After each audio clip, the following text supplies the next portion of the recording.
Welcome to the Master of All podcast.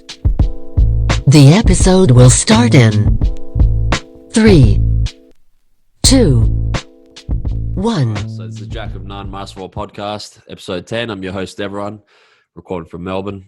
I have a super special guest. He's a badass motherfucker. He used to cut my hair when I was living in Los Angeles. The best haircuts of my life, and that's the honest truth. He's a celebrity barber, has lived and lives an interesting life. And he's 7 years sober. I love his Instagram posts. He's on private jets, driving Lamborghinis, shooting guns in Wyoming. He's with the hottest girls as well. And his name's Chris Aquila. How you going, bro? How are you? What up? How are you? Yeah, not bad. So, yeah, we're just in a lockdown at the moment, as I mentioned before. And it's pretty crazy. Like, we're the only state in Australia, Victoria, that's like in this lockdown. But I think other states are getting pretty worse as well. They're going to start getting us restricted. Just the number of cases that you guys have, or what? Yeah, but our cases are like fuck all compared to America. Like, we'll have like 300 or 400 cases a day. Yeah. Yeah, and then I'll look at like Florida, and Florida's just a party there. Yeah, it's crazy. Yeah, you know anybody who got? That got it? No, I don't know anyone personally. Do you? No, a lot of people don't know anybody. It's kind of weird. No, I'm just kidding. Actually, I'm just I had a lot of my clients get it in the beginning, and one of them went to the hospital, older guy, and then I think maybe he had an underlying health issue, and then a few clients got it, but the common denominator, they were all out partying like on a bender, and then they got sick. Almost all of them, or they went to a bar. There's something to do like with that, but besides that, not. How's what's Los Angeles like right now? Like, I mean, even like the whole Black Lives Matter thing, what happened? Like I saw, around Melrose Avenue and like around Fairfax, a lot of shops got busted up. How is it there? Is it pretty fucked? Yeah, it's pretty fucked. Like, there's still boards on buildings. A lot of businesses are still closed. I mean, a lot of things, like just people's perspective is just very dividing for people, because it was like this is one comparison I can give you. I've been going to Wyoming probably for as long as I've known you. Yeah. And once that thing happened, all of a sudden, like when I'm cutting and working, maybe my clients that are not white they've talked to me about Wyoming 10 times, 100 times. I'm always going every couple of weeks. And then instantly they were like, are they racist there? Like, nobody ever asked me that before, like it made people very concerned about where to go and how people acted. And like, it just like the topic became the topic. So it was like on people's minds a lot. But in LA, like, fuck, man, they were like tearing up stores out in front of my house and like marching. They tried to, I don't know who they is. I shouldn't say they, but like because you had the people protesting, and then you had the people looting, and like maybe they crossed over to be some of the same people, but it was two different mobs, And somebody tried to stab this girl in front of my shop. Holy fuck! Yeah, because she had a Cartier bracelet on, and the guy was like, "Take it off," and she's like, "I can't. Don't you know what this is? They don't come off." And like, it just became like hectic, and it happened fast. It was weird because it's like I lived there for a long time in that area, and like everybody long, and then all of a sudden it's people are mad. Is your shop all good though? Your shop front? Yeah, so far it's good. Yeah, whereabouts you based now? Oh, is it in Sunset? No, I have a new shop. It's on Santa Monica and La Brea. Santa Monica and La Brea. Oh, no shit. Yeah. Yeah, that Target there. Yeah. I used to, the first time I got my haircut from you, I was living on North La Brea. You know the Huxley building across Kat Von D's tattoo shop and Ralph's? Yeah. You know the one that Dylan across the street? The barbershop? No, the apartments. There's like a building owned by the same people across the street. Yeah. Yeah, the barbershop's on the bottom of that. Okay. Yeah, that's a good spot. Yeah. And when did you move in there? couple years ago. A couple years ago. Yeah. No, So- maybe I just first lease or the first year of it. Yeah. Because the last time I got a haircut from you was at Shorty's on Fairfax. Oh yeah, been a few places Yeah. since. Yeah, it's been a while. It's like since fucking. They have to work outside right now. They put a tent in the front. I drove by the other day, like cutting outside under a tent, because that's the only way by law with the corona you can cut. Oh, really? Yeah. Oh, wow. Are you still cutting hair during all this? Yeah, I mean, I wasn't supposed to, but I never stopped. Yeah. People still wanted their haircut, man. Yeah, they want to look good during a pandemic. Yeah. The The first week, I was like, nah. And I was kind of tired anyway because I work a lot, so I was just laying around. But then after like a week, I was just watching the news, and that shit was making me nervous and like felt like, like world was gonna end. I was like, I'm just gonna work so I don't take my mind off of it. And then people wanted to get cut, so luckily I can still work. Yeah, it's much better having your own shop though, isn't it, compared to working at Shorty's, for example? Of course, people are driving me nuts. I remember the first time I went there when I got the haircut. But I'm telling you, you give them the best haircuts ever, and I haven't got a good one since. Really? Like, It looks all right now. It's all right, but man, you took your time. Like I don't know, you had this whole experience to it, and it was just like a perfect fade. Here, it's just like in my friend's garage, with like shitty lights and stuff. So, but I can't get any haircuts for the next 6 weeks. Now it's like because there's the complete lockdown. Really? Mm. So what happens? Well, like people like what if do people have parties still? They probably do, but if you get fined, man. It's like $5,000 fines. Yeah, you saw what they're doing in LA. Nah, what are they doing? They have like, helicopters flying around looking for them, and then they turn the water power off on you if you get caught doing it. And it's summertime, lose your air conditioning, bro. Oh shit! And people will still do it. They'll figure out a way. Or they'll rent a house and do it. Mm. And then the power goes. Are you gonna live in LA still? You reckon, or are you gonna move out to somewhere else? If I didn't have to go there to cut hair, or like I didn't have the businesses I have to go, like right now I'm working on going there 3 days a week, get the heck out of there. But if things I believe things will get better. I mean, come on, they can't continue like this forever. But the way things are going, it makes me not want to be there. Mm. Yeah, because I'm hearing a lot of stories, man, where people are just like trying to move out of LA, like they're done because the taxes are so high and everything's like shut down. So there's like no point in living there. Yeah, really, at this moment. Yeah. Yeah. I mean, yeah. I'm sure it'll come back around, but yeah, like right now, like that's why I on Instagram you can see I'm gone a lot. Like I just go to Wyoming or I'm here in Texas right now, just to get away because like there, all I can do is work, and potentially I could get in trouble for that. And also, like, there's nothing to balance it out with. It's not like I can go do something at night or I can like.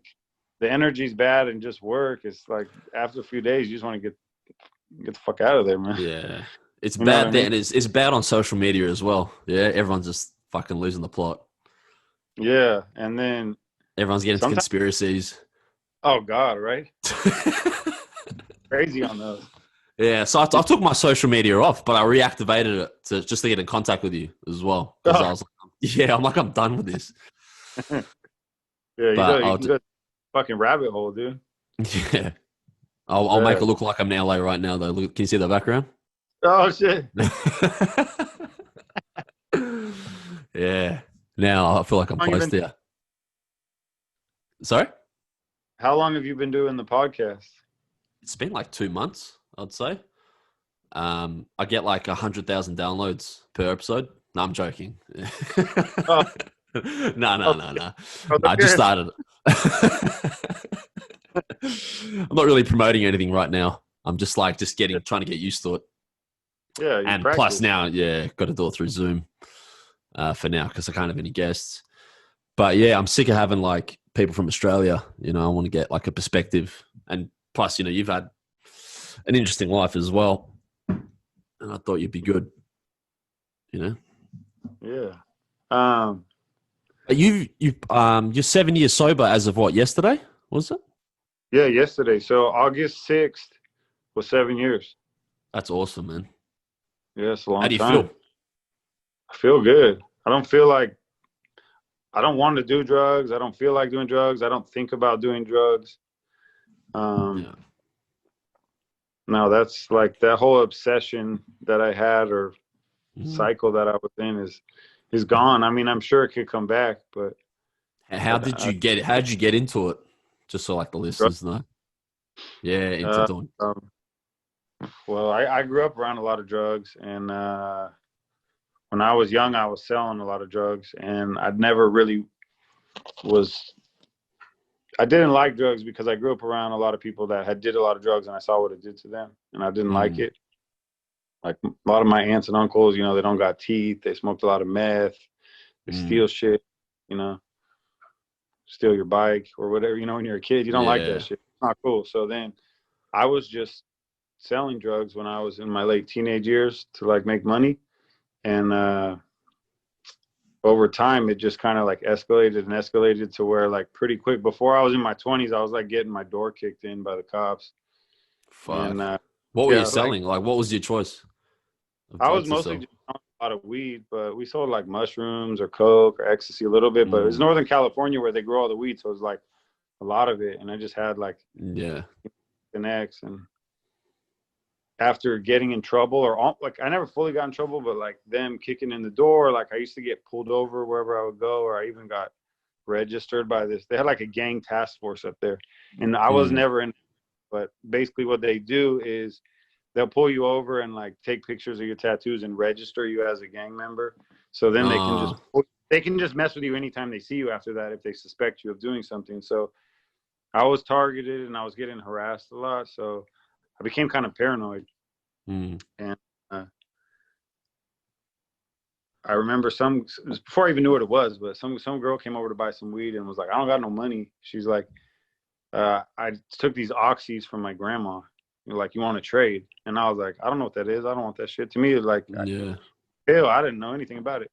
And then my boy who was with us was like, "Yeah, he'll take those." And he's like, "Trust me." And I remember we crushed them up and snorted them. I was probably like 19 at this time, and man, I didn't. Whatever paranoia I was dealing with, whatever worry I had, whatever fear, that shit was out the window, and I felt Yeah. good, and I just never stopped, and it kind of went from that to methadone to heroin like over the course of a couple of years, and I Yeah. think by like 21 I was shooting up and on a Fuck. downward spiral. How'd you get out of it? Did you go to rehab?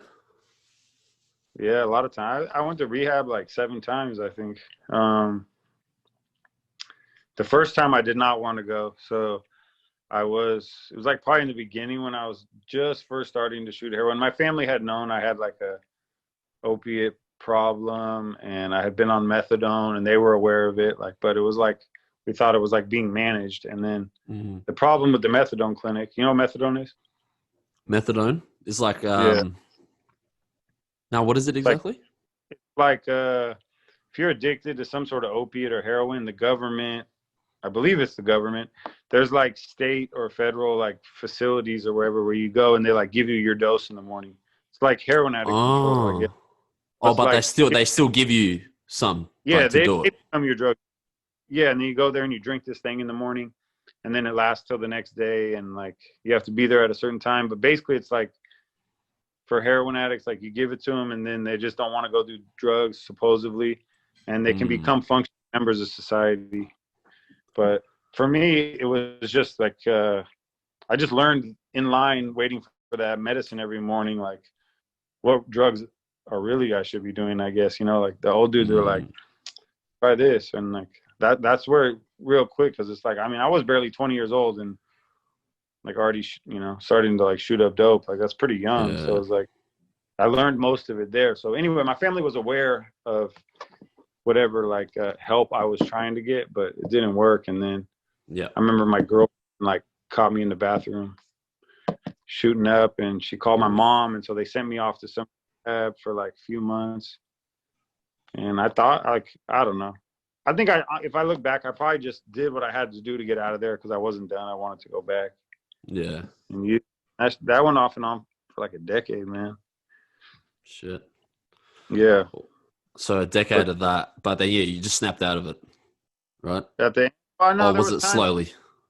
like, no, it was slowly. Like I would go to rehab, get back to my fighting weight, then go back and do drugs. Like the first few times, it would just be like, once things fell apart, I had no more money. There's nowhere else to stay. I was like, fuck it, I better go to rehab. Like, Yeah. because I sleep on the street. And then I would go get better. I would like get a little money and I would try it again. And then I was always thinking like I didn't hit it with the right angle, or I didn't have enough money, or I didn't know how to do this yet. And it just, the drugs always won. And then maybe like this is over the course of a couple of years. So when I was like 23, Yeah. I was in Arizona and I overdosed and I went to jail. They gave me like possession. It's not a good state to get caught with drugs either. Like, California, like legal with weed and you can get away with stuff. Like Arizona, like you probably get caught with a weed seed and get a year. I don't know what the rules are now, but back then it wasn't good. Yeah. And so they were like, try to give me a year in jail. And when at the end, the judge was basically like, well, like you don't live in this state. Like, we don't want to, you're not our problem. We don't want to spend our money on you. It's like, you need to go back to California and get yourself in treatment and complete it or whatever. And then, you won't have to go to jail. So I was like, all right. So that's when I moved to LA. That's good. Yeah. So I went into this 18-month halfway house sober living rehab type program. And that's actually where I learned to cut hair. Okay. Totally accidental too. Like it's not that I didn't want to cut hair. I wanted to cut hair. I just never thought of cutting hair. And I was in there and I had no money. My family would give me a little bit, but like I couldn't even buy the Newports I was smoking, let alone like my food. Yeah. And after a while, all the kids in there, like maybe first week or two, they're like, like I was just annoying everybody, asking them for cigarettes.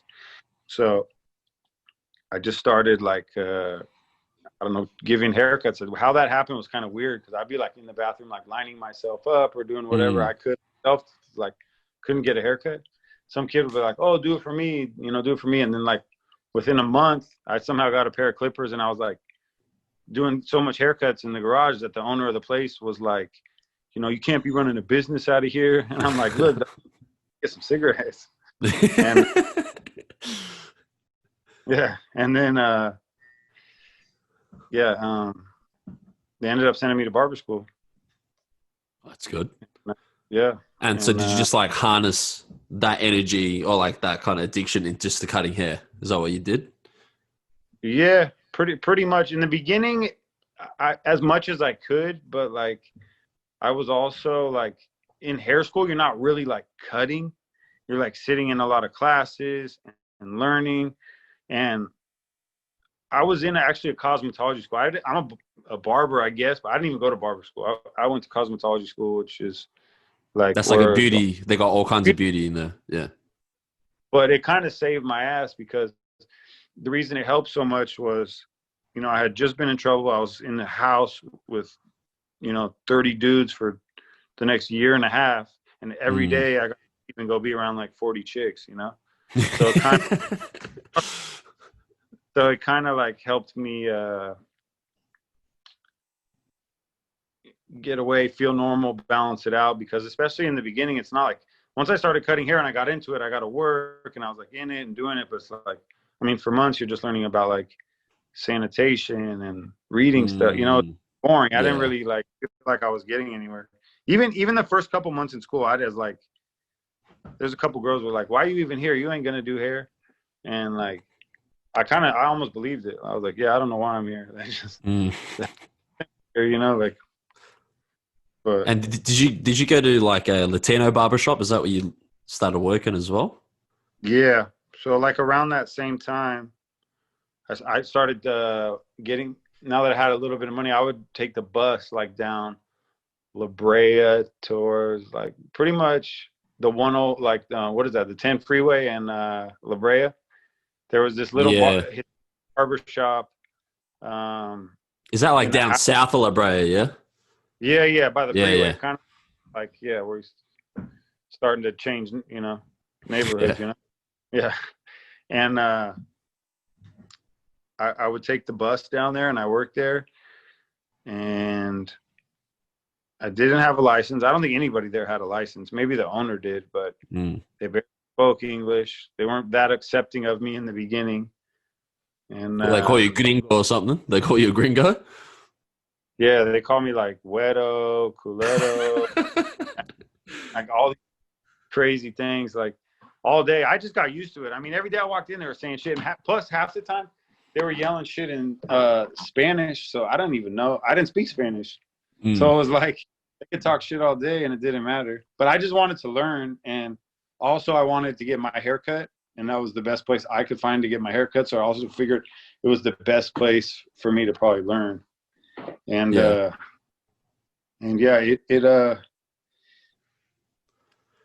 was, I think it was pretty crucial that I ended up there, because the way they worked and how they did the work, like, helped me lay a good foundation for like the way I cut. That's why I feel like,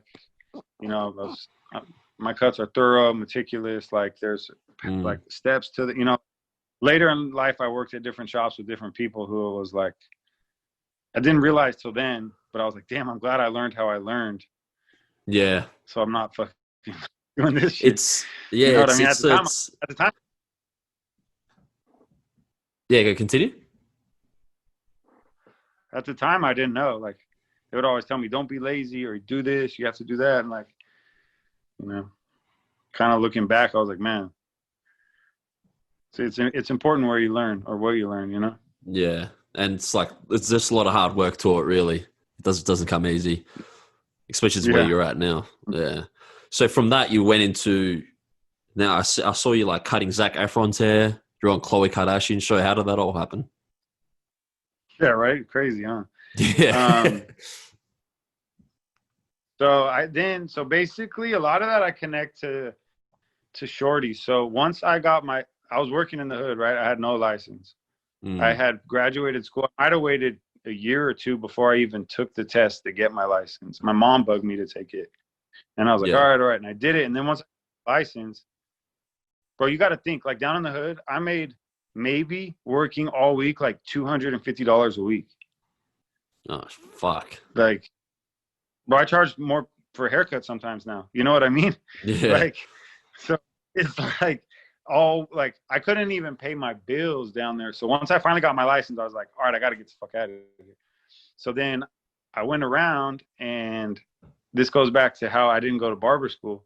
I didn't have a barber's license. I had a cosmetology license, and the real barber shops didn't hire me because I didn't have a barber license.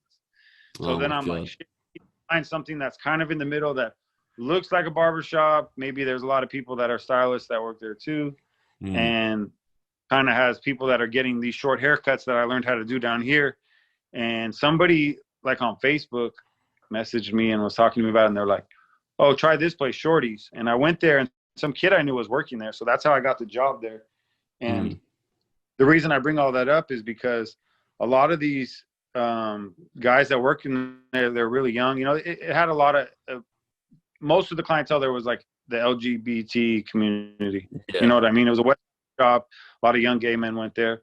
Well, a lot of these clients that I had when they were young grew up to work in the industry. So I knew them from working at Shorty's. So next thing you know, one of them becomes a famous hair person. One of them becomes a famous makeup person. Another one gets a TV show. And people are asking them who cuts hair or who they get their hair cut by. And that's kind of how I got pulled in that direction. The people that I cut at Shorty's before, obviously Instagram helped later too, but that's how getting pulled into some of that Hollywood stuff started to happen. And then Instagram, obviously, like I had some stylists DM me and had me cut Charlie Puth, who I did for a little while. Oh yeah. Zach, his agent, which was somebody that I used to cut at Shorty's, had a fresh haircut, and Zach asked him, who cuts your hair? I want that kind of haircut. And then he had Zach call me. But yeah. So it's, and just kind of like, I saw you cutting Sebastian Maniscalco's hair as well. Yeah. That's awesome, man. I love that guy. Yeah, he's funny, huh? He's a really nice guy. Yeah, same thing, a referral through somebody I met at Shorty's who actually was a hairstylist and then for a while tried to break away from doing hair, I think. And I think does hair again. So I haven't cut Sebastian in a while. I think the same guy who referred him to me is cutting hair again. I might cut his hair, but yeah, a lot of stuff. And then I even ended up like, that's like a lot of Hollywood people, but there was a guy that I even worked with at Shorty's who ended up referring me to like a lot of like hip hop people. Like I was like cutting like Dame and Rich Homie Quan and like a bunch like, you know, not of the same circle. Cause like for a while it was like, you know, like a lot of like, I don't know, white Hollywood people.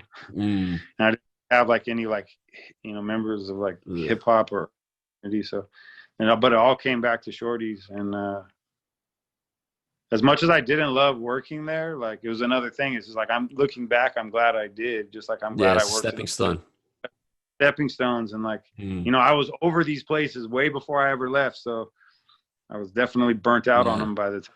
Yeah, it all kind of turned into the next thing. And then one day I got referred to go to Shorty's as well from like this gay agent that was living in the building that I became friends with. Because I got this, when I first arrived there, I went to the place across the road, which is next to Kat Von D's tattoo parlor. There was like a barbershop there. And the one on La Brea, North La Brea. That's like towards Sunset, So I asked the guy just for a beard trim, just to go oval clippers. The guy put me back on the chair and he started like he gave me a full Dirty Sanchez. I looked like I was on like Judge Judy for something, for fucking stealing money off some girl's purse or something. I was like, fuck this place. So he goes, dude, he's like, you gotta go. He's like, go to Coffee Commissary, get an ice cabano and walk to Shorty's. And he's like, you'll be sorted there. That's when I saw you. Oh man. Well, and it's crazy. I always used to laugh about that place Shorty's because like for a walk-in, like you had somebody in there who could nail, like there was a few people there who cut great hair of all different styles, like, or who wouldn't even know how to do the same haircut you're asking. So you could walk in and be like, give me this. And depending on who was available or where you went, you could literally get an amazing haircut or just get straight violated. Like there was no consistency. Like, there was no. That's true. There was no consistency in the skill set in that building. It was always such a trip. Like, yeah. Well, I mean, now, but I love how you just don't give a fuck as well. You got this attitude of not giving a fuck. When did that start? I was saying that because like living in LA, there's so many fucking left wing, you know, liberal. Like you got to be careful what you say. Because when I met you, I was like, man, this is like one of the first people I've met here that's just fucking real. That we can talk shit, you know, and not feel like I'm getting judged. Like it is fucking crazy there. But what got you to that? Like just because your Instagram game's on point. The memes you do, it's just like not giving a fuck. The memes, people just send me. I don't even find them. I wish I did find them, but people like be like, I wish I could post this, but I can't, and send it to me because they think so. Like I'm not fully responsible for all of the memes, like, but if it makes me laugh out loud when I'm by myself, I'm probably gonna post it. Yeah. The not giving a fuck thing, I mean, my dad, I think I got a lot of that from my dad. He's just kind of always like did his own thing, didn't give a fuck. He's like lives in Texas and Wyoming. He doesn't like, you know, Democratic left-wing bullshit in California. And it's like, even when I was young, I don't even understand it, but I didn't always agree with what he said. But like as I get older, I guess some of it more makes sense.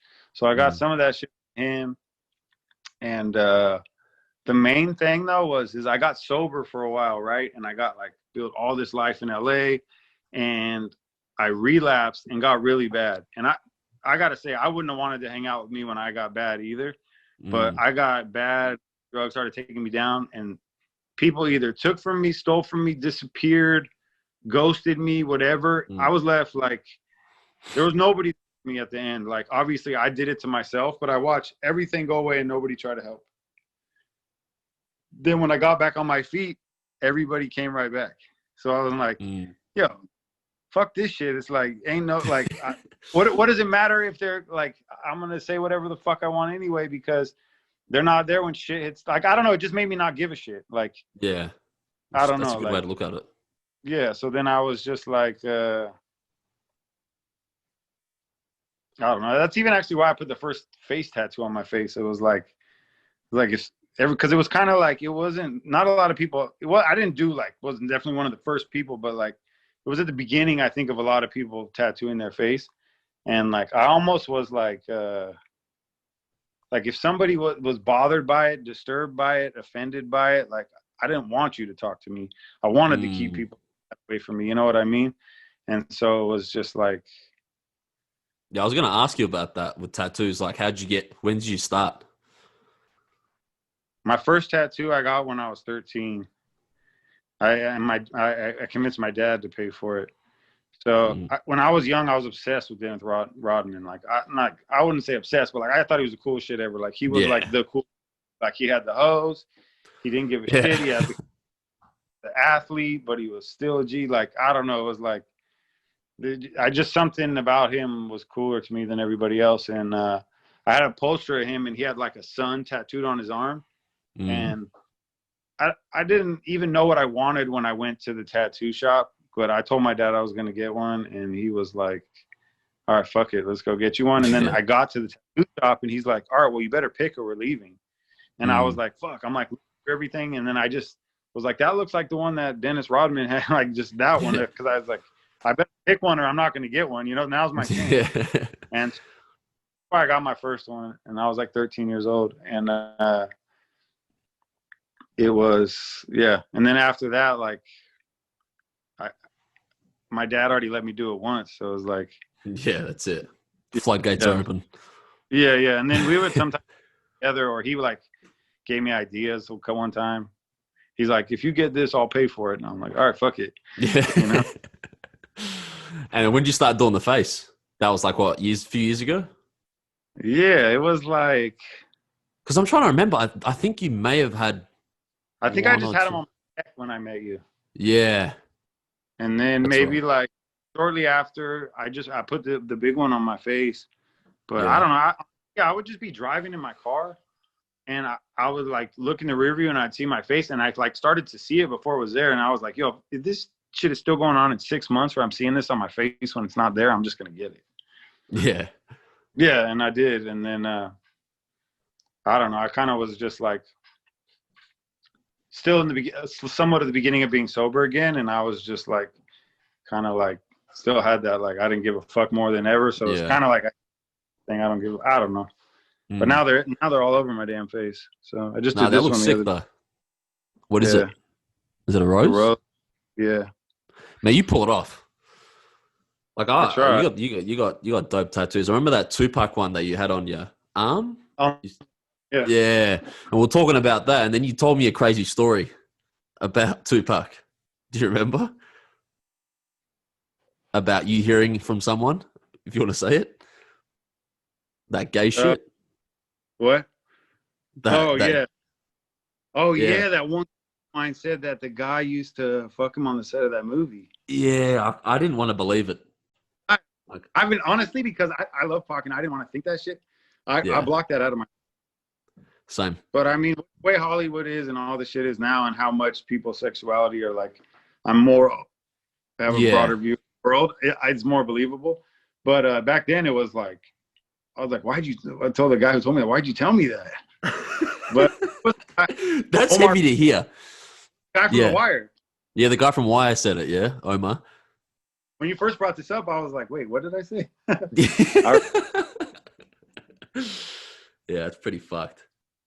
I remember that was a trip, because there's so many like Hollywood stories I used to hear as well. Like, I met Ellen's assistants like years ago, and they were saying that Ellen's like an absolute cunt. Like, she's the worst. And I was like, really? One of my clients does her hair. I'm going to ask him. I mean, she kind of looks like she could be one. Yeah. I don't know. But fuck, there's so many Me Too movements happening as well. Yeah, that shit's annoying to me. I mean, like, because you're with different bitches all the time. Are you going to settle down soon? You reckon or not? Would you? I honestly, I can't really tell if it's just Corona's got like in the way so much that like sounds more attractive. You know what it is? Honestly, this is me. I'll be single for a while and then I'll think about like, oh, this is boring. And then I want a girlfriend. And then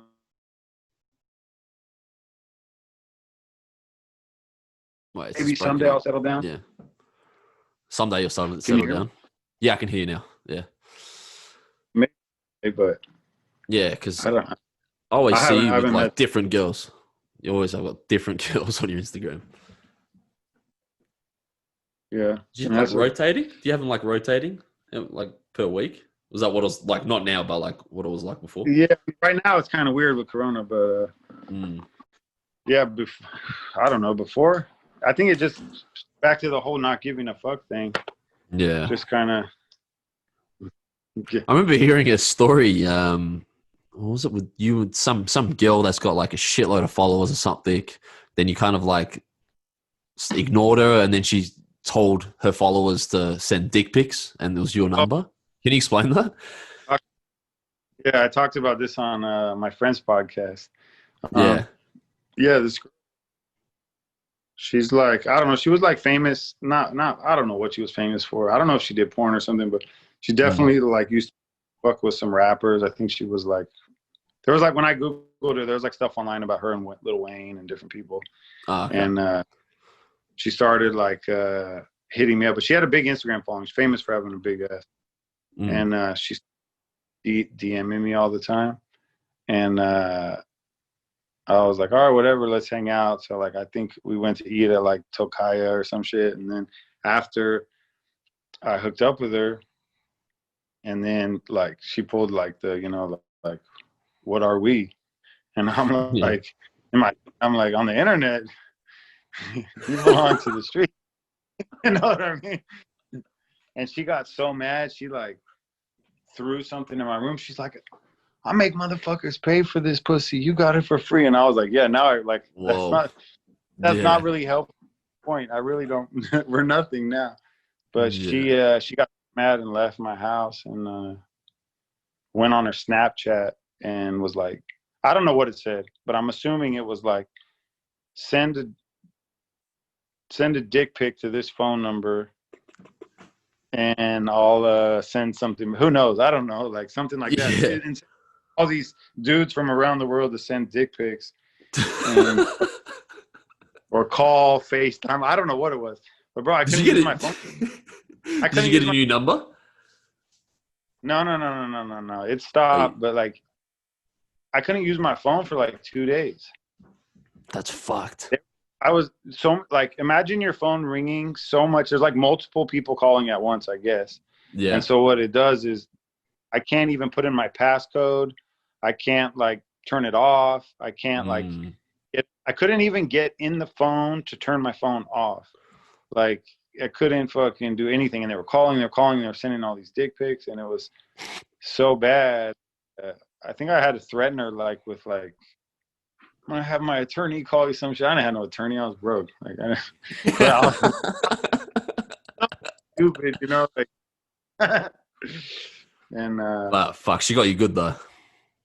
Yeah, that was like, and the funny thing was when it was going down, I was like, had another girl staying at my house when it started. Yeah. And so imagine me trying to explain what's going on to this chick while there's like dick pics flooding in my phone. Probably like, this guy's a fag, dude.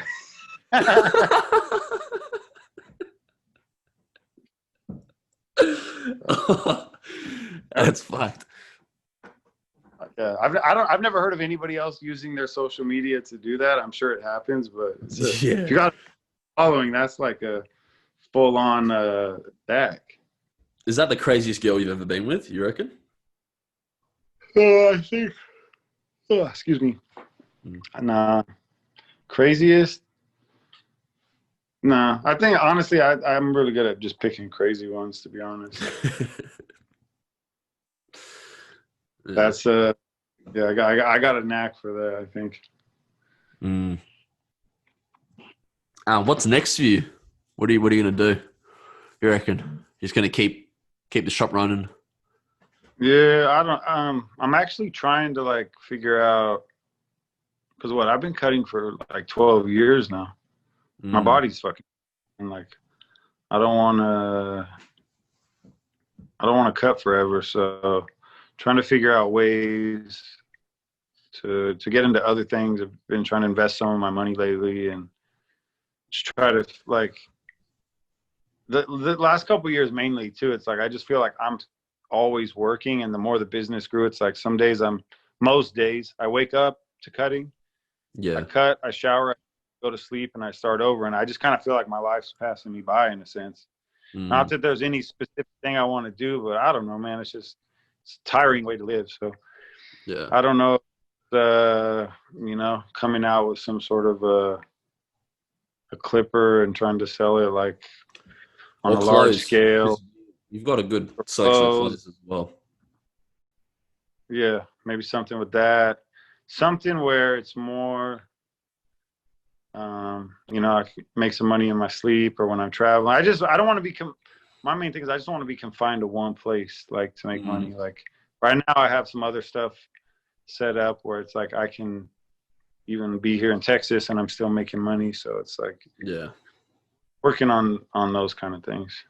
Is this your parents' house in Dallas? Yeah, sitting in my dad's office right now. Oh, nice. So so he lives in Wyoming and Dallas, is that right? Or yeah, both.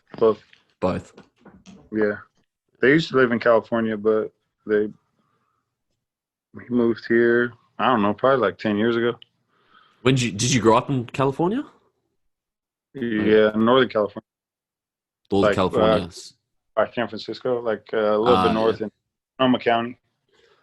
Oh, nice. Yeah. All right, man.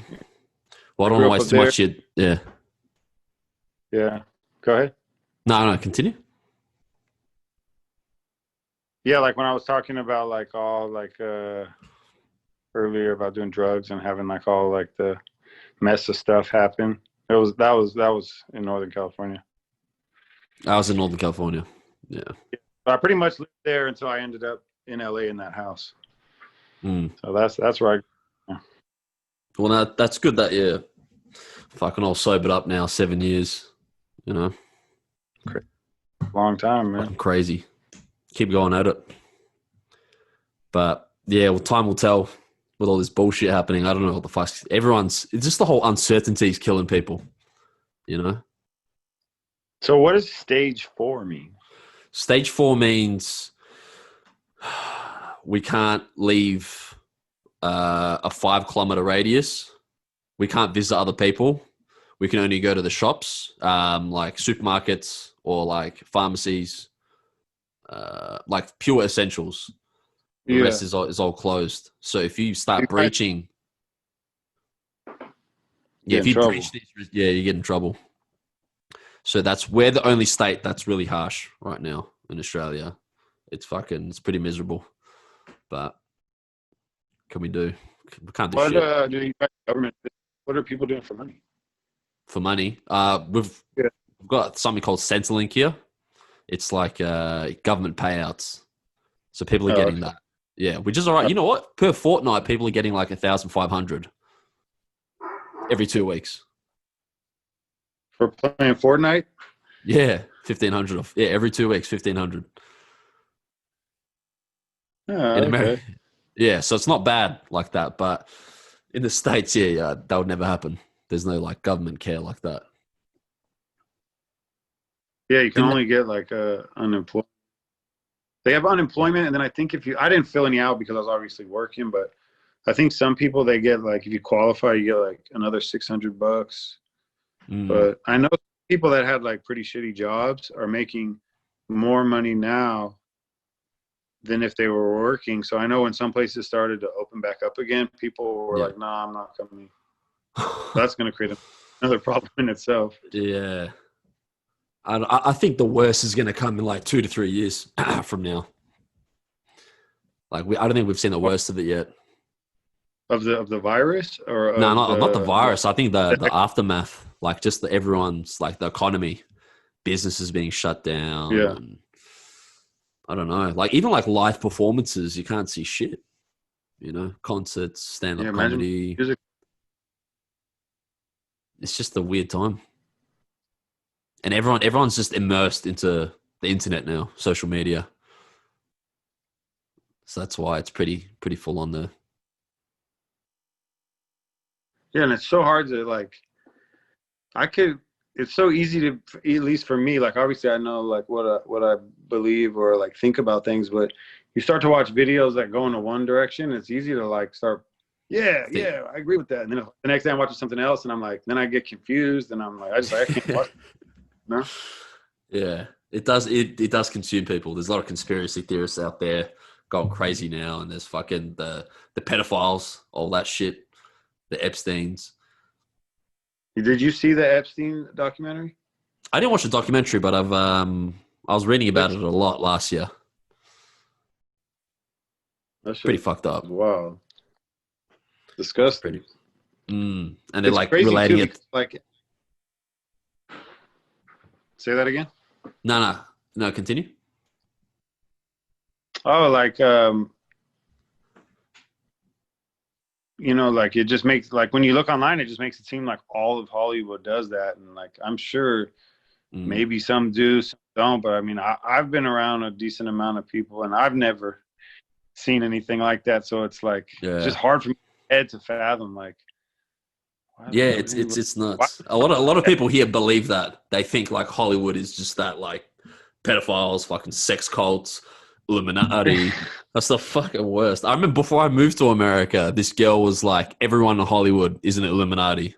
This is like back 2014 or something like that. I'm like, no, they're not. Like, no, they are. Like, she's that narrow-minded. I had a full argument with them. Like, let's say I go there. Like, I know this girl. And I'm like, let's say I go to America and let's say I become some fucking big shot film director and stuff. You're probably going to go talk shit about me and say, you know, he's an Illuminati, that's why, and stuff. And I was just like, fuck, man, this is just retarded. I mean, the people believe that shit. But yeah, I don't. I mean, I'm not saying that shit doesn't exist because I don't know. But from what I've never seen any of it in my 12 years. There, and I hope I never do because that's awful. It would be pretty fucked up. But you know, I'll wrap this up, man. I just want to thank you for your time. Appreciate it. It's good catching up with you. Where can people find you? What's your Instagram handle? No class in first class. So, but there's 3 S's at the end. So NOCLASSIN. Well, I don't know. No class in first class. Yeah, check him out. He's got a very interesting Instagram. It is badass. But yeah, I love you, brother. Thank you for that, man. And we'll do this again sometime soon. Yeah. All right, stay safe, bro. See ya.